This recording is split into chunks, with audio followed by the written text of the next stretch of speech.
Hello everyone, welcome to Study Vibes English for class 8th. In this video, we are going to discuss the chapter 6 from the book Honeydew. This is Jodie's Fawn. ये इस chapter का complete and detailed NCERT explanation है, इसीलिए आपको इस video को and तक देखना है। हमने इस चैप्टर को कुछ पार्ट्स में डिवाइड किया है। सबसे पहले हम इस चैप्टर का पार्ट 1 पढ़ेंगे। जो नेक्स्ट पार्ट है उसका लिंक आपको डिस्क्रिप्शन बॉक्स और कमेंट सेक्शन में मिल जाएगा। तो चलिए स्टार्ट करते हैं। जो ये चैप्टर है दिस इज़ जोडीज़ फॉन। जोडी यहाँ पर एक बॉय का नाम है और फॉन का मतलब क्या होता है? फॉन का मतलब होता है हिरण का बच्चा या हिरण का बेबी। ठीक है, तो सबसे पहले इस चैप्टर को पढ़ने से पहले आपको कुछ लाइंस दे रखी हैं बिफोर यू रीड सेक्शन में। हम इनको पहले डिस्कस करते हैं। Often instead of rushing to the doctor to treat a small cut or burn, we find quick and effective cures using things available at home. कई बार क्या होता है, आप डॉक्टर के जाने के बजाय जब आपको कोई छोटी सी चोट लग जाती है, जल जाता है थोड़ा बहुत या फिर कोई कट लग जाता है, तो आप क्या करते हैं, घर पर ही कोई रास्ता निकाल लेते हैं या कोई तरीका निकाल लेते हैं जिससे आपकी चोट ठीक हो जाए और डॉक्टर के नहीं जाते हैं, यानी कि घर पे ही इलाज कर लेते हैं। Can you think of some such home remedies? इन्हें क्या कहा जाता है? Home remedies. होम रेमेडीज़ मतलब कि घरेलू उपचार जो घर पर ही कर लिए जाते हैं, डॉक्टर की मदद के बिना आप खुद ही फर्स्ट एड कर लेते हैं, ट्राई करते हैं कि उसी से आपका काम बन जाए। तो आप किस तरह का फर्स्ट एड करते हैं? A cut on your knee, a burn on your arm, a bee sting. आपने सुना होगा कि जब कई बार क्या होता है, चोट लग जाती है तो हम क्या करते हैं, उस पर हल्दी लगा लेते हैं या फिर हल्दी वाला दूध पी लेते हैं अगर दर्द हो रहा होता है तो ये जो है हमारे घर पर मिलने वाली होम रेमेडीज़ होती है जिससे हम डॉक्टर के पास जाने से बच जाते हैं। In this story Jody's father has been bitten by a rattlesnake. इस स्टोरी में क्या होता है, जो जोडी के फादर हैं, जोडी एक बॉय है, उसके पापा को एक रेटल स्नेक काट लेता है। He quickly kills a doe and uses its heart and liver to draw out the poison. लेकिन घर पर उनका उपचार कुछ इस तरीके से हुआ कि उनको क्या करना पड़ा, उनको एक हिरण को मारना पड़ा। हिरण को भी कौन? फीमेल हिरण को, यानी कि जो हिरण का फीमेल वर्जन है उसको उनको मारना पड़ा। ठीक है, हिरणी को मारना पड़ा और फिर उसके हार्ट का और उसके लिवर का यूज़ करके उन्होंने अपने शरीर से रेटल स्नेक द्वारा पहुंचाए गए पॉइजन को बाहर निकाला। Jody wonders what will happen to the little fawn left without a mother. अब उन्होंने एक डो को तो मार दिया, लेकिन वो डो किसी की मदर थी। उसका एक छोटा सा बेबी था जिसको फॉन बोला जाता है। हिरण का जो बेबी होता है उसको फॉन बोला जाता है। और जोडी जो है वो इस टाइम पे ये सोच रहा है कि मेरे पापा की तो मदद हो गई, लेकिन उस छोटे से हिरण के बच्चे का अब क्या होगा, क्योंकि अब उसकी मदर जो है वो इस दुनिया में नहीं है। यही हम इस चैप्टर में पढ़ेंगे। इस जोडी की पूरी स्टोरी है, उसकी फीलिंग्स हैं कि वो फॉन के बारे में, उस हिरण के बच्चे के बारे में क्या फ़ील करता है जब उसको ये समझ में आता है कि कैसे वो अपनी मदर के बिना अकेला रह गया है मदर की डेथ के बाद। क्योंकि जोडी के जो फादर हैं उनका तो काम चल जाता है क्योंकि उनको रेटल स्नेक ने काटा होता है और वो पॉइजन जो है वो किसी ना किसी तरह से निकल जाता है। ठीक है, तो अब इस चैप्टर को ध्यान से पढ़ना। ठीक है, स्टार्ट करते हैं पार्ट नंबर 1 से। पार्ट नंबर 1 में है Jody allowed his thoughts to drift back to the fawn. He could not keep out of his mind. यहाँ पर जो जोडी है, जो इस चैप्टर का मेन कैरेक्टर है, वो थोड़ा सा क्या है, सेंसिटिव है। वो बहुत ज़्यादा सोच लेता है। होता क्या है, जोडी के दिमाग में अभी भी उस फॉन के बारे में, यानी कि उस हिरण के बच्चे के बारे में चल रहा होता है। ठीक है, ड्रिफ्ट बैक का क्या मतलब होता है, यानी कि वापस से उसके दिमाग में उस फॉन के बारे में ख्याल आ रहे होते हैं।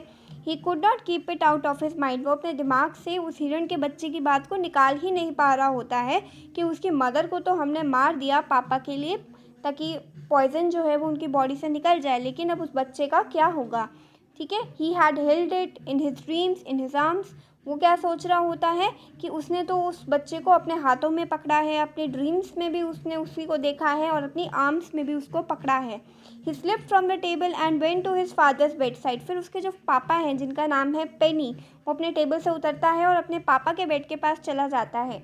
उसके पापा पेनी रेस्ट कर रहे होते हैं और उनकी आंखों में उसको कुछ चेंजेस देखने को मिलते हैं कि उनकी जो आंखें हैं वो तो खुल गई हैं, वो अब ठीक महसूस कर रहे हैं। और साथ ही साथ उनका जो प्यूपिल है, प्यूपिल यानी कि आइज़ के अंदर जो ब्लैक कलर का बॉल आप देख रहे हैं उसको प्यूपिल कहते हैं। ठीक है, वो अभी भी डार्क है और डायलेटेड यानी कि वो काफ़ी बड़ा दिख रहा है। Jody said how are you feeling pa, Jody क्या कहता है कि पापा अब आपको कैसा फील हो रहा है। Just fine son, old death has gone thieving elsewhere but wasn't it a close shave. अब यहाँ पर वो कहता है कि बेटा अब मैं ठीक हूँ, ऐसा लगता है कि जो मौत है यानी कि जो डेथ है वो मुझे छू कर कहीं पर चली गई है। But it was not a close shave, यानी कि जोड़ी क्या कह रहा है कि ऐसा लग रहा था कि मौत आपके काफ़ी नज़दीक आ गई थी। तो उसके पापा कहते हैं आई एग्री, हाँ ऐसा ही हुआ। Penny said I am proud of you boy, the way you kept your head and did what was needed. तो वहाँ पर पेनी क्या कहता है, अपने बेटे जोडी को कहता है कि मुझे तुम पे गर्व है, जिस तरीके से तुमने पेशेंस बना के रखा। यू केप्ट योर हेड का मतलब क्या होता है यहाँ पर, stayed calm in a difficult situation. Right side पर आपको जो है क्या दिख रहे हैं, वर्ड मीनिंग्स दिख रहे हैं। वर्ड मीनिंग्स में केप्ट योर हेड का मतलब होता है स्टेट काम, यानी कि पेशेंस रखा। जो जोडी है वो रोया नहीं, वो बहादुर बन के रहा, मुश्किल परेशानी में भी वो ठीक से रहा। तो वही वो उसके पापा उसको कह रहे होते हैं कि मुझे तुम पे प्राउड है बेटा, तुमने पेशेंस रखा, तुमने काम रखा अपने आप को इतनी डिफ़िकल्ट सिचुएशन में भी। And next, pa yes son, pa do you recollect the doe and the fawn. अब यहाँ पर जो जोड़ी है वो आप देख सकते हैं पिक्चर में भी कि वो अपने पापा के बेड के पास खड़ा है और वो अपने पापा से पूछ रहा है कि पापा, तो वो बोलते हैं हाँ बेटा बोलो। तो वो कहता है कि पापा क्या आपको उस डो और फॉन के बारे में, यानी कि उस हिरण की, जो हिरण है जिसको हमने मारा है, जो हिरनी को हमने मारा है और उसके बच्चे के बारे में कुछ याद है। तो फिर क्या होता है, I can never forget them, the poor doe save me that certain. तो फिर वो कहता है कि मैं तो उन्हें कभी भूल ही नहीं सकता हूँ, वो जो पुअर डो है यानी कि वो बेचारी हिरनी जिसने मुझे बचाया है, और ये बात एकदम सच है कि उसी की वजह से आज मैं ज़िंदा हूँ। Pa the fawn may be out there yet, it might be hungry and very scare. तो वो क्या कहता है कि पापा वो जो हिरण का बच्चा है वो अभी भी वहीं पर होगा और हो सकता है कि वो बहुत ज़्यादा हंग्री हो, भूखा हो और डरा हुआ हो, आई सपोज। तो वो कहते हैं कि हाँ मुझे भी यही लगता है। फिर क्या कहता है वो, pa I am a big boy now and don't need to drink milk, why don't I go and see if I can find the fawn. तो वो कहता है कि पापा अब मैं बड़ा हो गया हूँ, मैं दूध पीता बच्चा नहीं हूँ, आप मुझे बताओ कि क्या मैं वहाँ पर जा नहीं सकता, क्या मैं उस हिरण के बच्चे को ढूंढ नहीं सकता और उसको यहाँ नहीं लेके आ सकता, और यहाँ पर उसको हम बड़ा करेंगे, उसके साथ खेलेंगे, उसको अपने पास रख लेंगे।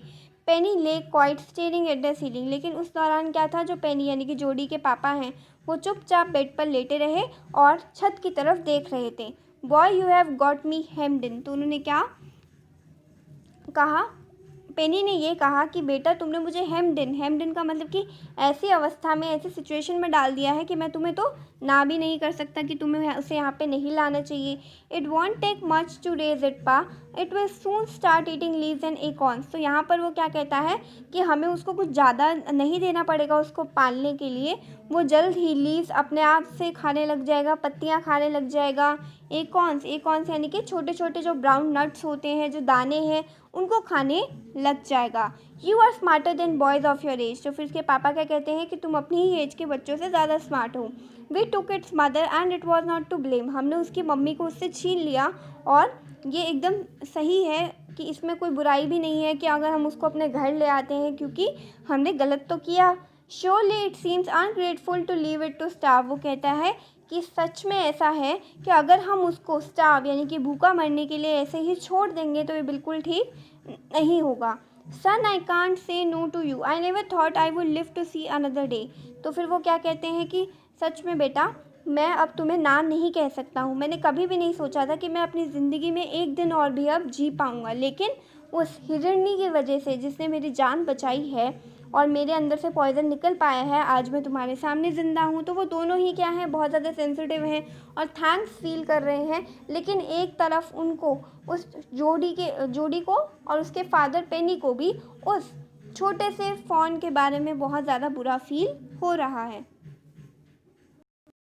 अब यहाँ पर जो आपको समझ में आया कि यहाँ पर जो पेनी है यानी कि जोड़ी के पापा हैं, उन्होंने तो इजाज़त दे दी कि वो जोड़ी है वो जाकर उस फ़ोन को ढूंढ सकता है और उसे घर ला सकता है, लेकिन अभी भी जोड़ी को अपनी मदर की भी परमिशन लेनी होगी। तो फिर वो क्या होता है, अपने पापा से कहता है कि can I ride back with mill wheel and see if I can find it, कि मैं मिल व्हील पर सवार होके जाऊँ और देखूँ क्या वो मुझे मिल पाता है। तो फिर वो क्या कहते हैं उसके पापा, टेल योर माँ I said you can go, कि अब अपनी मम्मी से पूछ लो, मैंने तो तुम्हें जाने की इजाज़त दे ही दी है। He sidled back to the table and sat down. His mother was pouring coffee for everyone. और उस दौरान क्या होता है, जोड़ी जो है वो अपनी मम्मी जिस टेबल पे खड़ी होती हैं, टेबल के पास खड़ी होती हैं, वहाँ पर धीरे धीरे चलकर आता है और ऐसे चलकर आता है चुपचाप से आकर वहाँ पे खड़ा हो जाता है। ठीक है, उसकी जो मम्मी होती है वो क्या कर रही होती है, सबके लिए कॉफ़ी डाल रही होती हैं। तो वो पूछता है कि मम्मी पापा कह रहे हैं कि मैं जाकर उस फ़ॉन को यानी कि उस हिरण के बच्चे को वापस ला सकता हूँ। She held the coffee pot in mid air, लेकिन जो उसकी मदर थी जिस केतली से वो कॉफ़ी डाल रही थी वो हवा में ही रह गई। तो वो पूछती है व्हाट फ़ॉन, यानी कि कौन से फ़ॉन की बात कर रहे हो, कौन से हिरण के बच्चे की बात कर रहे हो। The fawn belonging to the doe we killed, we use the doe's liver to draw out the poison and save Pa. तो फिर वो अपनी मम्मी को बताता है कि वो फ़ॉन जो उस डो का है जिसको हमने मार दिया, यानी कि उस हिरनी का बच्चा जिस हिरनी को हमने मार दिया उसका बच्चा जो है वो वहाँ पर अकेला होगा। हमने उस जो के यानी कि उस हिरनी के लिवर का यूज़ करके पॉइजन को निकाला है और पापा को बचाया है। She gasped, well for a pity sake, Pa said it would be ungrateful to leave it to starve. तो फिर उसके मदर क्या कहते हैं कि हाँ, हमें इसके बारे में ज़रा तो सोचना चाहिए, दया तो खानी चाहिए, पिटी यानी कि दया खानी चाहिए। Pa's says it would be ungrateful to leave it to starve, और फिर वो क्या कहता है, जोडी अपनी मदर को कहता है कि पापा ने भी यही कहा है कि बिल्कुल अच्छा नहीं होगा अगर हम उसको भूखा मरने के लिए छोड़ दें। Doctor Wilson said that's right ma'am, nothing in the world comes quite free, the boy is right and his daddy is also right. तो यहाँ पर क्या है, जो डॉक्टर विल्सन वहाँ पर बैठे हुए हैं कॉफ़ी टेबल पर, वो क्या कह रहे हैं कि ये बिल्कुल सही कह रहा है मैम, इस दुनिया में कुछ भी फ्री नहीं मिलता है। ये बच्चा सही कह रहा है, उसके डैडी भी सही कह रहे हैं। मिल विल क्या कहते हैं, मिल विल कहते हैं he can ride back with me, I will help him find it. Mill will वहाँ पर एक आदमी है, वो क्या कहते हैं कि मेरे साथ सवार होकर जा सकता है और मैं उसको उस फ़ोन को ढूंढने में मदद भी कर दूंगा। एंड नेक्स्ट, अब जो मदर है, हमने पहले क्या बताया था कि ये बात सुनकर, जोडी की बात सुनकर उसकी जो मदर थी उसकी केतली यानी कि जिसमें उन्होंने कॉफ़ी डाल रही थी वो हवा में ही रह गई थी। तो अब जो उसकी मदर है वो उस केतली को नीचे रख देती है और सोचती है कि अब तो कोई रास्ता नहीं है। Well if you will give it your milk, तो वो कहती हैं कि ठीक है तुम उसको यहाँ पर ला सकते हो, लेकिन तुम्हें उसे जो मिल्क हम तुम्हें पीने के लिए देते हैं वो देना पड़ेगा। We have got nothing else to feed it, हमारे पास उसको और खिलाने के लिए कुछ भी नहीं है। मिल व्हील ने क्या कहा, मिल व्हील कौन है, मिल व्हील यहाँ पर एक आदमी है जो जोडी को अपने साथ अपने घोड़े पर लेकर जाएगा, सवार होकर उसको लेकर जाएगा और वहाँ पर उस फ़ोन से ढूंढने की कोशिश करेगा। तो फिर मिल व्हील क्या कहते हैं कि कम ऑन बॉय, यानी कि आ जाओ लड़के, we have got to get riding, हमें अब राइडिंग के लिए चलना चाहिए, यानी कि अब हमें सवार हो जाना चाहिए। Ma Baxter asked unexpectedly, you will not be gone long. तो फिर उसकी मम्मी क्या पूछती हैं, जैसे सबकी मम्मी पूछती हैं कि क्या तुम आने में ज़्यादा देर तो नहीं करोगे। फिर जोडी क्या कहता है, I will be back before dinner for sure, वो कहता है कि मैं रात के खाने से पहले आ जाऊँगा। Millwheel mounted his horse and pulled Jody up behind him.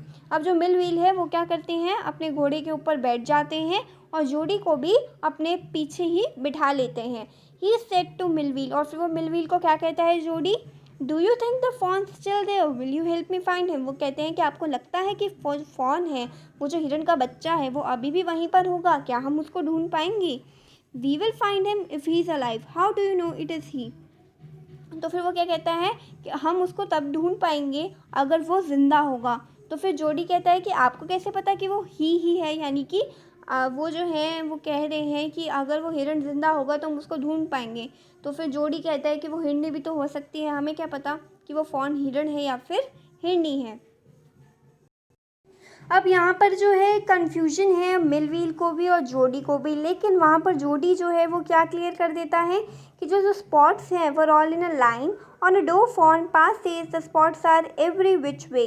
तो फिर वो कहते हैं कि वो जो हमने देखा था हिरण का बच्चा, उसके जितने भी स्पॉट्स थे उसकी बॉडी पर जो निशान थे वो एक लाइन में थे। और फिर वो क्या कहता है, इसीलिए हो सकता है कि वो ही हो। और जो डो फॉन होती है यानी कि जो फीमेल फॉन होती है, पापा ये कहते हैं कि उनके जो स्पॉट्स होते हैं एवरी विच वे, यानी कि वो डिफरेंट डायरेक्शंस में फैले होते हैं। तो यहाँ पर जो है हमने इस चैप्टर का पार्ट 1 फिनिश कर लिया है। पार्ट 2 आप देखेंगे नेक्स्ट वीडियो में, उसका लिंक है डिस्क्रिप्शन बॉक्स और कमेंट सेक्शन में। आई होप आपको ये चैप्टर समझ में आया होगा, इसका फर्स्ट पार्ट समझ में आया होगा। हम इस चैप्टर को जल्दी से कंप्लीट कर लेंगे। And yes, don't forget to subscribe for more updates, click the bell icon. Thank you.